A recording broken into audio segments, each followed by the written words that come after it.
પ્રચાર પ્રસારના પડઘમ શાંત થઈ ચૂક્યા છે। જોકે આ વિડીયો અમે આપણે બતાવી રહ્યા છે પાટણ જિલ્લા રાધનપુર ખાતે પાટણ જિલ્લાના 3 ઉમેદવાર ભરતસિંહ ડાભીએ પ્રચારના છેલ્લા દિવસે બાઇક રેલી કાઢી ભવ્ય રોડ શો યોજ્યો હતો। આ ચૂંટણી પ્રચાર પડઘમ શાંત પહેલાંના વિઝ્યુઅલ્સ એટલે કે વિડીયો છે। આ કાર્યક્રમ તે સમયે યોજાયો હતો।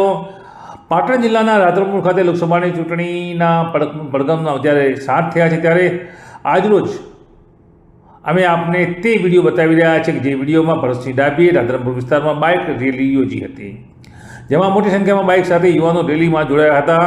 બાઇક રેલી રાધનપુર ગાયત્રી મંદિર શરૂ થઈ હતી અને જાહેર માર્ગો પરથી ભરવાડવાસ મંદિરમાં પૂર્ણ કરવામાં આવી હતી। આ રેલીમાં રાધનપુરના ધારાસભ્ય લવંગજી ઠાકોર તેમજ રાધનપુરના વિધાનસભાના ઇન્ચાર્જ ડૉક્ટર દેવજીભાઈ પટેલ તેમજ બાબુભાઈ ચૌધરી, GKTSના પ્રમુખ દિનેશજી ઠાકોર તેમજ ટીમ તેમજ નવીનભાઈ પટેલ, વિજયભાઈ રાણા, મુકેશભાઈ તેવા ફરાર, ગોપાલભાઈ સથવારા સહિતના આગેવાનો જોડાયા હતા।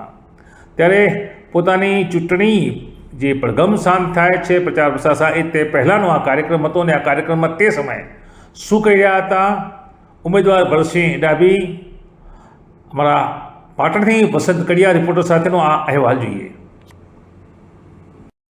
આજે પ્રચારનો છેલ્લો દિવસ હોવાથી રાધનપુરમાં બાઇક રેલી અને રોડ શો જંગી ભારતીય જનતા પાર્ટીના કાર્યકર્તાઓ સાથે કર્યો।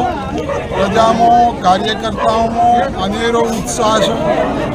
ફૂલહારથી સ્વાગત કર્યું ઉમેદવારનું, ધારાસભ્ય લવિંગજીભાઈ ઠાકોર સાહેબનું અને સૌ કાર્યકરોના ઉષ્માભેર સ્વાગત કર્યું છે। અને એ ઉપરથી 3 દિવસે જે ચૂંટણી થવાની છે એમાં ભારતીય જનતા પાર્ટીના કાર્યકર્તાઓ બૂથ સમિતિમાં જઈને ભારતીય જનતા પાર્ટીને વિજય અપાવશે। આ વખતે ભારતીય જનતા પાર્ટીનો વિજય 5 થી 7 લાખ મતે થશે।